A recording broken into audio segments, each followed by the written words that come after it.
भक्तवांछा कल्पतरु शरणागत वत्सल भक्त वत्सल भगवान श्री कृष्ण पूर्णावतार भगवान श्री कृष्ण जी के वांगमय शब्दमय स्वरूप श्री मद् भागवत महापुराण के चरणों में कोटि वंदन करते हुए और दिव्य विभूतियों देवताओं श्री गणेश जी, श्री हनुमान जी, नारद जी, सनकादि ऋषियों, व्यास जी, सुखदेव जी के चरणों में प्रणाम करते हुए और उनसे अनुरोध कि वे हमारे माध्यम से, हमारी जीवा के माध्यम से स्वयं ही इस कथा का प्रचार प्रसार रसिक जनों में, भक्त जनों में और प्रेमी जनों में करें, क्योंकि कलयुग में सभी के हृदय अत्यंत दुख से दुखी हैं। उन दुखी हृदयों को अगर कोई प्रेम रस प्रफुल्लित कर सकता है तो वह है मात्र भगवान का चिंतन, जिसे कि भागवत कहा जाता है। भगवान का चिंतन जिसमें है वह भागवत है। वह मनुष्य भी भागवत स्वरूप है, जिसके अंदर निरंतर भगवान का चिंतन चलता है। तो भगवान के शब्दमय स्वरूप श्री मद् भागवत का शुभारंभ करते हैं। ओम नमो भगवते वासुदेवाय। कृष्णं नारायणं वन्दे, कृष्णं वन्दे व्रजप्रियं, कृष्णं द्वैपायनं वन्दे, कृष्णं वन्दे पृथासुतं। सच्चिदानन्दरूपाय विश्वोत्पत्त्यादिहेतवे तापत्रयविनाशाय श्रीकृष्णाय वयं नुमः, श्रीकृष्णाय वयं नुमः। पिछले प्रवचन में हमने देखा कि भागवत की कथा के सप्ताह श्रवण से धुंधुकारी की भयंकर प्रेत योनि से मुक्ति हो गई और वह धन्य धन्य करता हुआ गोकर्ण के चरणों में गिर पड़ा और उसने कहा कि यह भागवत कथा तो अत्यंत दिव्य फल देने वाली है, क्योंकि इससे तो मनुष्य मुक्त ही हो जाता है। उन्होंने कहा कि जैसे ही भागवत सप्ताह पारायण का योग लगता है, सब पाप थर्रा उठते हैं और पापों के लिए यह मृत्यु के समान है। आद्रम शुष्कम लघु स्थूलम वांग मनः कर्मभिः कृतं श्रवणं विदेहित पापम पावकः समिदो यथा। जिस प्रकार से अग्नि छोटी बड़ी सूखी गीली सभी प्रकार की लकड़ियों को जला डालती है, उसी प्रकार भागवत कथा सब प्रकार के पापों को, चाहे वो मन से किए गए हों, चाहे कर्म से किए गए हों, चाहे वचन से किए गए हों, सब प्रकार के पापों को नष्ट कर डालती है। यह भागवत कथा प्रचंड अग्नि के समान है, जिसमें सभी प्रकार की लकड़ियां जल जाती हैं। और इतना ही नहीं, भगवान श्री कृष्णचंद्र के लोक को प्राप्त करवाने वाली है तथा भगवान श्री कृष्ण के रूप को भी प्राप्त करवाने वाली है। इतनी अद्भुत यह कथा है और इतना सरल और आसान इसका श्रवण है। कोई जप तप की इसमें आवश्यकता नहीं है। मात्र एकाग्र चित्त से श्रवण के लिए, श्रवण करने से व्यक्ति भागवत स्वरूप तथा भागवत लोक को, कृष्ण स्वरूप तथा कृष्ण लोक को प्राप्त होता है। लेकिन अत्यंत एकाग्रता चाहिए। उस एकाग्रता के लिए हमें अपने आप को तैयार करना होता है। इस शरीर को भी तैयार करना होता है, शुद्ध करना होता है, और मन को भी तैयार करना होता है, और एकाग्रता अर्थात जो हमारा ध्यान है उसको भी तैयार करना होता है। उसके लिए हम जप ध्यान आदि आसन योग प्राणायाम आदि कर सकते हैं, ताकि हमारा जो चित्त है हमारा जो शरीर है, हमारा जो मन है, हमारी बुद्धि है, बिल्कुल शुद्ध हो जाए। और उस शुद्ध मन से जब हम भागवत का श्रवण करते हैं, सप्ताह श्रवण करते हैं, सप्ताह श्रवण इसलिए कहा गया है कि लगातार एक ही चिंतन में व्यक्ति रहे 1 सप्ताह तक लगातार, तो वह इस कथा से कृष्णचंद्र भगवान श्री कृष्ण जी के लोक को प्राप्त कर सकता है। आगे के 8-10 श्लोकों में श्रेष्ठतम ज्ञान दिया गया है। अगर इन 8-10 श्लोकों पर ही कोई चिंतन मनन कर ले और उस पर चलने लगे तो भगवत प्राप्ति उसके लिए आसान हो जाएगी। क्या कहते हैं?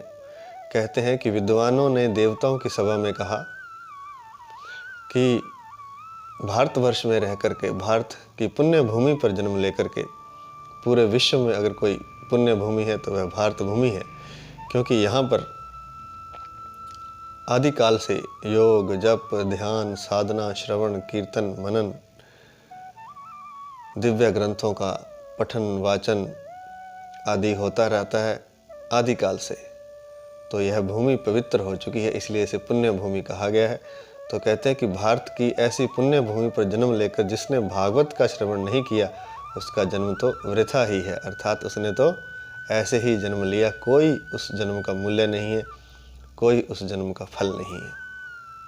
क्या कहा? अस्मिन् वै भारते वर्षे सुरभिर्देव संसदि अकथा श्राविणाम पुंसाम निष्फलम जन्म कीर्तितम। भारत की दिव्य भूमि पर जन्म लेकर जिसने भागवत का श्रवण नहीं किया, उसका जीवन व्यर्थ है। आजकल एक नया चलन चला हुआ है, जिनके पास थोड़ा सा भी धन आ जाता है, वे कहते हैं कि बच्चों को विदेश भेज देते हैं और धन आ जाएगा। अरे भाई, बहुत ज़्यादा धन से क्या करोगे? मन में शांति नहीं रहेगी, आनंद नहीं रहेगा, जीवन का लक्ष्य पूरा नहीं होगा, नोटों की गड्डियों के ढेर लग जाएंगे, तो उससे क्या जीवन सुखी हो जाएगा? सुखी हो सकता है लेकिन आनंदित नहीं हो सकता। आनंदित होने के लिए उसे जप, ध्यान, श्रवण आदि करना पड़ता है। सही कहा है कि भारत की भूमि पर जन्म लिया और फिर भी तूने अगर भागवत का श्रवण नहीं किया तो व्यर्थ ही जन्म लिया। धन तो सभी कमाते हैं अपने जीवन को जीने के लिए, चाहे वो कम धन कमाएं, ज़्यादा कमाएं, सभी अपना जीवन यापन करते हैं। यहाँ तक कि पशु पक्षी भी, पौधे भी अपने जीवन को जीते हैं किसी भी तरह से, जिस भी व्यवस्था से। तो इसमें कौन सी बड़ी बात है? वे भी बच्चे पैदा करते हैं, लेकिन व्यर्थ है अगर जीवन, वह जीवन व्यर्थ है अगर भारतवर्ष में उसने भागवत का श्रवण नहीं किया। पुण्य भूमि है भारत। हम तो इतने प्रसन्न हैं इस बात से, इतने अहोभाव से भरे हुए कि हमारा जन्म इस भारत भूमि पर हुआ। पता नहीं क्यों लोग इतनी अच्छी धरती को छोड़ करके, इतने अच्छे देश को छोड़ करके बाहर जाते हैं धन कमाने के लिए। क्या भारत में धन की कमी है? भारत में भी धन है अगर मेहनत की जाए। अगर धन ही कमाना है तो यहीं कमाए, इसी पुण्य भूमि पर रहकर कमाया जाए। क्योंकि आते जाते कहीं भी भागवत का श्रवण उसे सुनने को मिलेगा, दिव्य ग्रंथों का श्रवण मिलेगा, दिव्य वातावरण उसे प्राप्त होगा। कहीं भी बात होगी तो भगवान की बात तो चलेगी ही चलेगी। और भारत में तो इस तरह से रिश्ते नातों को, रीति रिवाजों को, त्योहारों को इस तरह से पिरोया गया है कि हर बात में भगवान का नाम सबसे पहले लिया जाता है। आपके घर में कोई शादी है, सबसे पहले भगवान को स्थापित किया जाएगा। आपने नया मकान बनाया, सबसे पहले भगवान को स्थापित किया जाएगा। कुछ भी छोटा सा भी काम करना है तो पहले भगवान को याद किया जाएगा। कोई त्यौहार आ गया है, होली है, दिवाली है, कोई अन्य त्यौहार है, सबसे पहले भगवान, क्योंकि त्यौहार तो हैं ही भगवान जी के। सारे त्यौहार जो हैं भारत में वो भगवान जी के हैं। हमें कुछ साल विदेशियों के साथ रहने का मौका मिला तो वे लोग कुछ हमारे मित्र बन गए थे। बड़े खुश होते थे ये देख करके, कोई इटली से थे, कोई अमेरिका से थे, कि भारत में हर तीसरे दिन एक उत्सव होता है। बड़े आनंदित होते थे और हमें पूछते थे कि हमें समझाओ कि ये कौन सा उत्सव है, क्यों होता है, कैसे होता है, और बड़े खुश होते थे। कहते हमारे वहाँ तो सब नीरस है, यहाँ हर दिन उत्सव होता है, यहाँ तो शादी भी एक उत्सव है, और हर उत्सव भगवान का ही उत्सव है। शादी तक में भगवान को बार बार याद किया जाता है, छोटे छोटे कार्यों में, छोटे छोटे रीति रिवाजों में भगवान को याद किया जाता है। तो ऐसी है भारत की भूमि। इसलिए कहा है कि इस भूमि पर रहकर भी अगर किसी ने भागवत का श्रवण नहीं किया, दिव्य ग्रंथों का श्रवण नहीं किया, तो व्यर्थ ही जन्म लिया। यूं ही आए, यूं ही गए, यूं ही धक्के खाते रहे, इधर से उधर। धक्के खाना ही तो है। जिस जीवन का कोई फल नहीं है, कोई अर्थ नहीं है, कोई जिसकी श्रेष्ठतम परिणति नहीं है, क्या इतना ही जीवन है कि जन्म ले लिया, इसको पाल पोस लिया, कुछ खा पी लिया और अंत में खत्म हो गई। आगे वाले श्लोकों में यही बात समझाई गई है। बड़े ही महत्वपूर्ण श्लोक। अगले श्लोक में कहते हैं कि अगर इस नष्ट होने वाले शरीर को किसी ने अधिक मोह करके अपने शरीर से इसको बलवान भी बना लिया, पुष्ट भी कर लिया, जैसे आजकल लोग जाते हैं जिम में, बड़े उनके मसल उभरे हुए होने चाहिए, ऐसा वे सोचते हैं। तो अगर उन्होंने ऐसा कर भी लिया, इसको अपने शरीर से अतिशय मोह करके इसको थोड़ा बलवान बना लिया, इसको सुंदर बना भी लिया, तो क्या होगा जब तक उसने इस भागवत की कथा नहीं सुनी। क्योंकि जितना भी बलवान अगर इस शरीर को बना लिया जाए, अंत में तो यह बूढ़ा होगा और मृत्यु को प्राप्त होगा। अंत में तो इस पर झुर्रियाँ पड़ेंगी ही पड़ेंगी, कोई नहीं रोक सकता, कितना भी बलवान हो। बड़े बड़े पहलवान भयंकर रोग से ग्रसित होकर के मर जाते हैं। युवावस्था में जो चेहरा बड़ा सुंदर दिखता है, बुढ़ापे में उसी पर झुर्रियाँ पड़ी होती हैं, रेखाएं उभर आती हैं और वह अपने नाश की ओर, अपनी समाप्ति की ओर जाने वाला होता है। तो क्या होगा अगर किसी ने इसको सुंदर भी बना लिया, युवावस्था में बलवान भी बना लिया, अगर उसने भागवत का श्रवण नहीं किया तो यह निष्फल ही गया। क्योंकि यह शरीर तो मिटने ही वाला। इस शरीर से उसने किया क्या? इस शरीर से कौन से पुण्य कर्म किए अगर उसने भागवत का श्रवण नहीं किया? अगले श्लोक में बड़ा सुंदर उदाहरण दिया है कि जैसे एक इमारत बनती है, एक बिल्डिंग बनती है, तो उसके जो आधार स्तंभ होते हैं वो पिलर बनाए जाते हैं पहले, और फिर उन पिलरों पर सरियों से बांध करके एक ढांचा तैयार किया जाता है। फिर उसमें ईंटें आदि भरी जाती हैं। फिर भी वह सुंदर नहीं दिखता तो फिर उसमें प्लास्टर चढ़ाया जाता है, उस पर रंग रोगन किया जाता है। इसी तरह से यह हमारा शरीर है। हड्डियाँ इसका ढांचा है। हड्डियाँ मान लीजिए इस बिल्डिंग के पिलर हैं, और सरिया आदि नस नाड़ियाँ हैं, ईंटें हैं, वो मांस के टुकड़े मान लीजिए। तो इस तरह से इस शरीर को बनाया जाता है, और फिर मांस के टुकड़ों और रक्त से इस पर मांस और रक्त को थोप करके इसको सुंदर बनाया जाता है, जैसे कि बिल्डिंग पर प्लास्टर किया जाता है। तो हड्डियों के ढांचों पर नस नाड़ियों से बंधा हुआ यह शरीर है, जिस पर मांस और रक्त का मेल कर करके उस पर एक प्लास्टर चढ़ाया जाता है और उसे सुंदरता दी जाती है, जैसे कि एक बिल्डिंग बनती है। लेकिन है तो यह मल मूत्र का भांड ही, मल मूत्र का ही बर्तन है। इसके अंदर तो मल मूत्र ही भरा हुआ है। इसके मांस में से, इसके रुधिर में से दुर्गंध आती है। लेकिन ऊपर से लीप पोत करके, जैसे कोई बिल्डिंग को लीप पोत करके सुंदर बना दिया जाता है, ऐसे इसको सुंदर बना दिया गया है।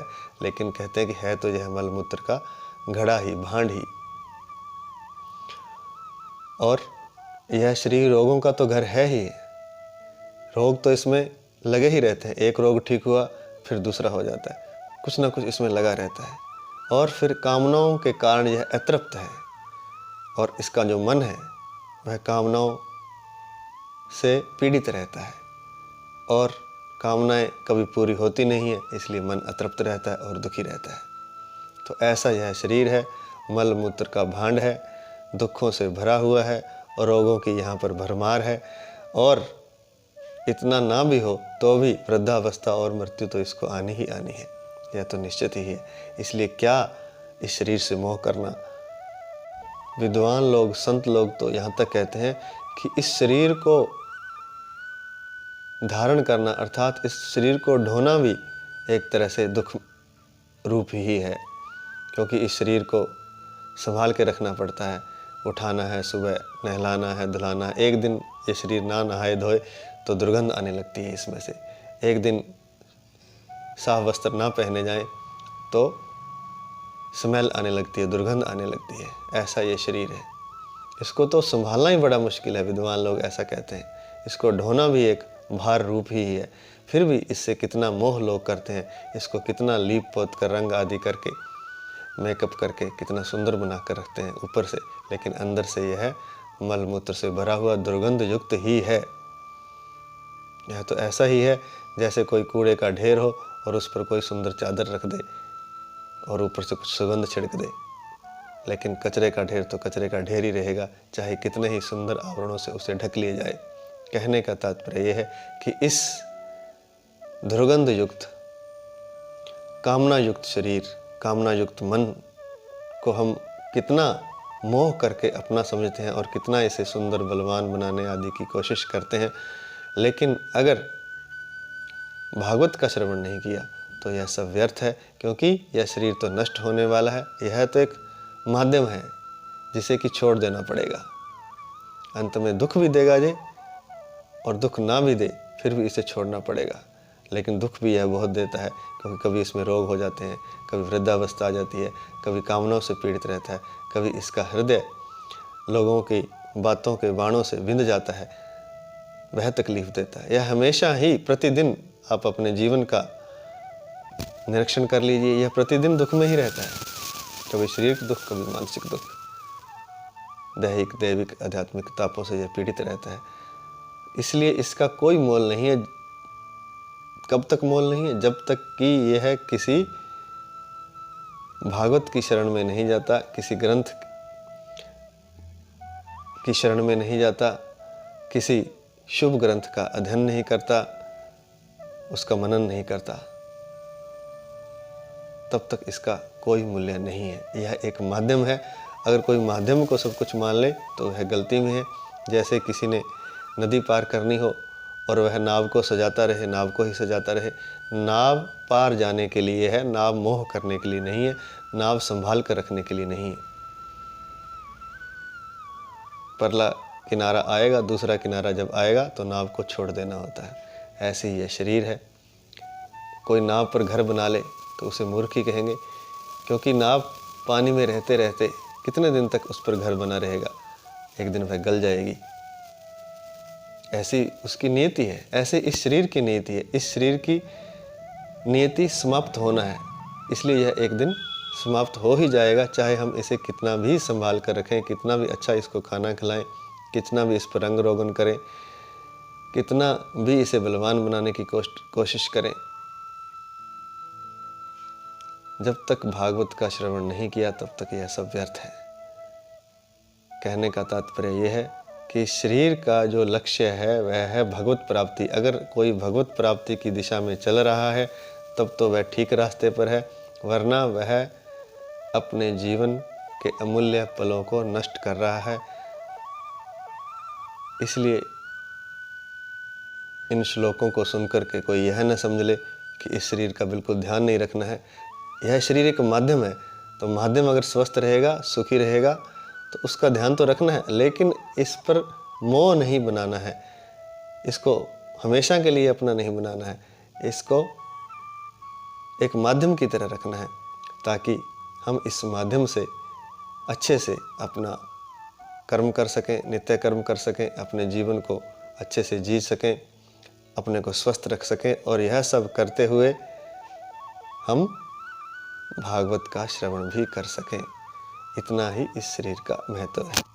अगले श्लोक में कहते हैं कि इस शरीर के तो रोम रोम में ही रोग भरे हुए हैं, और इसे नष्ट होने में तो एक क्षण भी नहीं लगता। नष्ट होने पर अगर इसे गाड़ दिया जाता है धरती में तो इसके कीड़े बन जाते हैं। अगर इसको कोई पशु आदि खा लेता है तो वह विष्टा बन जाता है, अर्थात मल बन जाता है इसका, इस शरीर का। जिसे हम इतना मोह करते हैं, और अगर इसे जला दिया जाता है तो एक मुट्ठी राख बनती है। बस इतना ही महत्व है इस शरीर का। 3 प्रकार की गतियाँ हैं इस शरीर की। या तो इसके कीड़े बन जाएंगे अगर किसी ने गाड़ दिया, अगर किसी ने खा लिया, जानवर आदि ने जब खा लिया तो उसकी विष्ठा बन जाएगा, अर्थात जानवर का मल बन जाएगा। और अगर इसे जला दिया तो यह एक मुट्ठी राख बन जाएगी। बस इतना ही महत्व है इस शरीर का। यह माध्यम है, इसलिए जब तक यह शरीर है इसको स्वस्थ रखते हुए, इसको बलवान रखते हुए, अगर वह भागवत का श्रवण कर रहा है तब तो वह इस शरीर से सही उपयोग कर रहा है। अगर वह खाली इसको स्वस्थ रख रहा है, खाली बलवान कर रहा है, तो कोई फायदा नहीं है, अंत में यह नष्ट होने वाला है।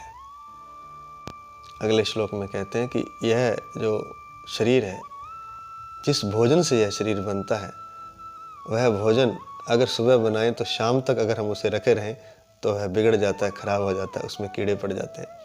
तो जिस भोजन से यह बना हुआ है वह भोजन ही शाम तक जब बिगड़ जाता है, उसमें कीड़े पड़ जाते हैं, तो यह शरीर तो नित्य कैसे होगा? यह नष्ट होगा तो इसमें भी कीड़े ही पड़ेंगे। भागवत का श्रवण करने से, अर्थात इस पृथ्वी लोक पर भागवत कथा का श्रवण करने से सब प्रकार के पापों से निवृत्ति हो जाती है, सब प्रकार के दोष उसके मिट जाते हैं और उसे भगवान की प्राप्ति होती है। बुदबुदा इव तोयेषु मशका इव जंतुषु, अर्थात जैसे जल में बुदबुदा होता है और जंतुओं में मच्छर होता है, वो क्या होते हैं? मरने के लिए ही पैदा होते हैं, अभी जीवित हुए नहीं और तुरंत मर जाते हैं। जैसे बुदबुदे का जीवन कुछ क्षण का होता है, ऐसे ही मच्छर का जीवन भी कुछ ही समय का होता है। तो वह तो मरने के लिए ही पैदा हुए, क्या किया उन्होंने अपने जीवन में? ऐसे ही जिन्होंने भागवत का श्रवण नहीं किया उनका जीवन मच्छर के समान है, वे पैदा हुए और समझो मर गए। जायन्ते मरणायैव कथा श्रवण वर्जिता, अर्थात बिना कथा सुने हुए, अर्थात अगर वे मनुष्य जो भगवत कथा का श्रवण नहीं करते, वे मरने के लिए ही पैदा होते हैं, अर्थात उनका जीवन मात्र मृत्यु के लिए ही है, जैसे कि मच्छर और बुदबुदे का होता है। जैसे इस कथा में हमने देखा कि जड़ सूखे बांस की 7 गांठें फट गई, जो कि जड़ होता है बांस, तो जो चिद ग्रंथि है वह तो जीवंत है। जो हृदय में ग्रंथि है जिसके खुलने से हमें भगत प्राप्ति होती है, वह तो जीवंत ग्रंथि है, वह क्यों नहीं खुल सकती भागवत के श्रवण से? जबकि बांस तक की गांठें खुल जाती हैं, फट जाती हैं, तो भागवत के श्रवण से चिद ग्रंथि खुलने में क्या समय लगेगा? भागवत का सप्ताह श्रवण करने से मनुष्य के चित्त की गांठ खुल जाती है, हृदय की गांठ खुल जाती है, उसके सारे संशय नष्ट हो जाते हैं और उसके सारे कर्म क्षीण हो जाते हैं। 3 प्रकार की चीज़ें इसमें बताई गई हैं। हृदय की गांठ का खुल जाना भागवत के श्रवण से। हमारे भीतर कहते हैं कि एक वज्र कपाट है, वह अलग अलग जगह है, मुख्य रूप से मूलाधार में, हृदय चक्र में और सहस्त्रार में है। उनमें से कोई भी अगर खुल जाता है तो हमारा परमात्मा के लोक में प्रवेश होता है। वैसे 7 होते हैं, 7 गांठें होती हैं, जैसे बांस में यहाँ उदाहरण दिया गया था 7 गांठों का। हमारे भी 7 चक्कर हैं जिनको कि हम कह सकते हैं कि 7 गांठें हैं। उनके खुलने से ही भगवान की प्राप्ति होती है। अगर वे 7 खुल जाते हैं तो सुषुम्ना पथ खुल जाता है, जो कि इस धरती पर प्रभु के लोक का अनुभव करवाता है। प्रभु के लोक से जो तार जुड़े हुए हैं हमारे, वह सुषुम्ना पथ के द्वारा जुड़े हुए हैं। वह सुषुम्ना पथ हमारे रीढ़ की हड्डी में है। रीढ़ की हड्डी हमारी मूलाधार से लेकर सहस्त्रार पर्यंत है, जो पीछे जिसको पीठ में जो सेंटर में जो हड्डी है, नीचे से लेकर के नितंबों से लेकर के मूलाधार से नीचे और ऊपर सहस्त्रार तक, मस्तिष्क का अंतिम सिरा ऊपर। तो यह एक रीढ़ की हड्डी का ही विस्तार है, तो इसमें 7 चक्कर होते हैं मुख्यतः, लेकिन इसमें से अगर कोई भी खुल जाता है तो भी हम भगवान के लोक में प्रवेश कर जाते हैं और धीरे धीरे बाकी के चक्कर भी, बाकी की गांठें भी खुल जाती हैं। तो भागवत के श्रवण से हृदय की गांठ खुल जाती है, सुषुम्ना पथ खुल जाता है, और क्या होता है, सारे संशय क्षीण हो जाते हैं। अभी हमें कुछ दिखाई नहीं दे रहा, हमें आंखों से कुछ दिखता तो है लेकिन सत्य दिखाई नहीं देता। जो दिव्य लोक हमारे आसपास ही है वो हमें दिखाई नहीं देता। तो भागवत के श्रवण से हमारे सारे संशय क्षीण हो जाते हैं और वह दिव्य अनुभूतियाँ, दिव्य लोक हमें दिखाई देने शुरू हो जाते हैं। ऐसा ग्रंथों में और सद्गुरुओं ने कहा है। जैसे कि हमारा मन अगर बहुत शांत होता है तब हम जब कोई संगीत सुनते हैं तो उसका हम आनंद ले पाते हैं। अगर हमारा मन अशांत है तो हम संगीत चाहे बजता रहेगा लेकिन हम उसे सुन नहीं पाएंगे। तो हमारे आसपास ही चीज़ें होती हैं, लेकिन हमारी अगर स्थिति नहीं है, ट्यूनिंग नहीं है उस चीज़ को सुनने की, स्पर्श करने की, अनुभव करने की, तो फिर वो हमारे आसपास होते हुए भी हम उसे नहीं सुन सकते। ऐसे ही जब तक हमारे अंदर ये हृदय की गांठ बंधी हुई है, खुली हुई नहीं है, तब तक हम उस दिव्य लोक का अनुभव नहीं कर सकते। उसके अनुभव के लिए, या उसमें अनुभव ही नहीं, उस लोक में व्यक्ति चला जाता है। जैसे कि पहले कहा है कि भगवान श्री कृष्णचंद्र का लोक और कृष्णचंद्र का रूप प्राप्त होता है, वह तभी होगा जब भागवत के श्रवण से हमारी हृदय की गांठ खुल जाएगी।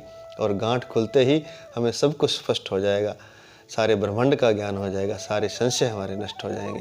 जीवन, मृत्यु आदि जितने भी प्रश्न आदमी के मन में होते हैं, सुख दुख क्यों आते हैं, रोग क्यों आते हैं, कोई अमीर है कोई गरीब है, ब्रह्मांड कैसे चलता है, क्या होता है, जन्म के बाद क्या है, मृत्यु के बाद क्या है, कौन से लोकों में मनुष्य जाता है, अभी तो सिर्फ शास्त्रों से हमने पढ़ा है। फिर उसको सब कुछ दिखाई देने लग जाता है, वह उन लोकों में उसकी पहुंच हो जाती है, वह उन लोकों में जा सकता है, लेकिन वो होगा हृदय ग्रंथि के खुलने से। ये सुषुम्ना पथ की 7 गांठों के खुलने से होगा वैसे तो, लेकिन अगर एक भी गांठ खुल जाए तो यह अनुभव उसे हो सकता है।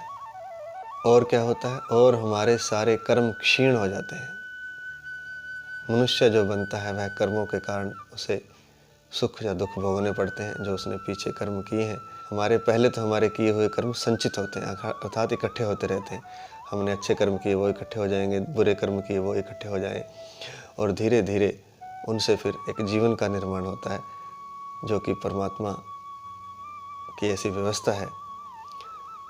धर्मराज हैं, चित्रकेतु हैं, वहाँ ये लोग हैं, ऐसी कोई काल्पनिक बातें नहीं है। कुछ लोग जीते जी भी वहाँ चले जाते हैं, स्वप्न में भी वहाँ चले जाते हैं, तो वहाँ पर उसके कर्मों के हिसाब से उसका जीवन दिया जाता है उसको। तो कहते हैं कि भागवत के श्रवण से वे सारे कर्म भी क्षीण हो जाते हैं, उसे मुक्ति की प्राप्ति होती है। क्योंकि अच्छे कर्म करेगा तो भी उसे जीवन में आना पड़ता है सुख भोगने के लिए, बुरे कर्म करता है तो बुरे कष्ट भोगने के लिए उसके आना पड़ता है। ज़्यादातर मनुष्य सुख दुख और दोनों को बराबर भोगता है, क्योंकि कुछ उसने अच्छे कर्म किए होते हैं, कुछ उसने ऐसे कर्म किए होते हैं जिसका उसे दुख भोगना पड़ता है। तो मनुष्य बनता ही मन से है, और मन से अच्छे बुरे दोनों कर्म होते हैं, और दोनों कर्मों से उसे सुख और दुख की प्राप्ति होती है। इस धरती लोक पर, इस जीवन में जो भी आ जाता है, ऐसा नहीं है कि उसे सुख ही सुख मिलेगा, और ऐसा भी नहीं है कि उसे दुख ही दुख मिलेगा, क्योंकि दोनों के मेल से वो बना है। जैसे दिन रात से समय बना है, हर चीज़ दो के मेल से बनी हुई है। तो 3 चीज़ें होती हैं, हृदय की गांठ खुल जाती है भागवत के श्रवण से, उसके संशय नष्ट हो जाते हैं, सभी प्रश्नों का उसे उत्तर मिल जाता है, और उसके सारे कर्म क्षीण होके उसे कोई उन कर्मफल बाद में नहीं भुगतना पड़ता, सीधा उसका मुक्ति हो जाती है। भिद्यन्ते हृदय ग्रंथिस् छिदन्ते सर्व संशयाः क्षीयन्ते चास्य कर्माणि सप्ताह श्रवणे कृते। अर्थात सप्ताह श्रवण से सारे कर्म क्षीण हो जाते हैं। क्षीयन्ते चास्य कर्माणि सप्ताह श्रवणे कृते। सप्ताह श्रवण से और क्या होता है, भिद्यन्ते हृदय ग्रंथिस, हृदय ग्रंथि का भेदन हो जाता है, और छिद्यन्ते सर्व संशयाः, सारे संशय का छेदन हो जाता है, अर्थात सारे संशय नष्ट हो जाते हैं। अगले श्लोक में कहा है कि यह भागवत कथा श्रवण रूप तीर्थ सभी पापों को धोने के लिए बड़ा ही पटु है, अर्थात कुशल है। यह तीर्थ ऐसा है जिसमें संसार का कीचड़ बड़ी कुशलता से धोया जाता है। कौन सा तीर्थ? भागवत कथा श्रवण रूप तीर्थ, अर्थात भागवत का श्रवण करने से हृदय में एक तीर्थ स्थापित हो जाता है जिसमें संसार का सारा कीचड़ धुल जाता है। और जब यह हृदय में स्थापित हो जाता है यह तीर्थ, भागवत कथा रूप तीर्थ, तो उसकी मुक्ति निश्चित समझनी चाहिए, ऐसा विद्वानों का मत है। और यह भागवत तीर्थ हृदय में स्थित कैसे होगा? सप्ताह श्रवण से, लगातार कथा के श्रवण से यह तीर्थ हृदय में स्थित हो जाता है और फिर मुक्ति अवश्यंभावी हो जाती है। आज इतना ही। हरि शरणम, हरि शरणम, हरि शरणम।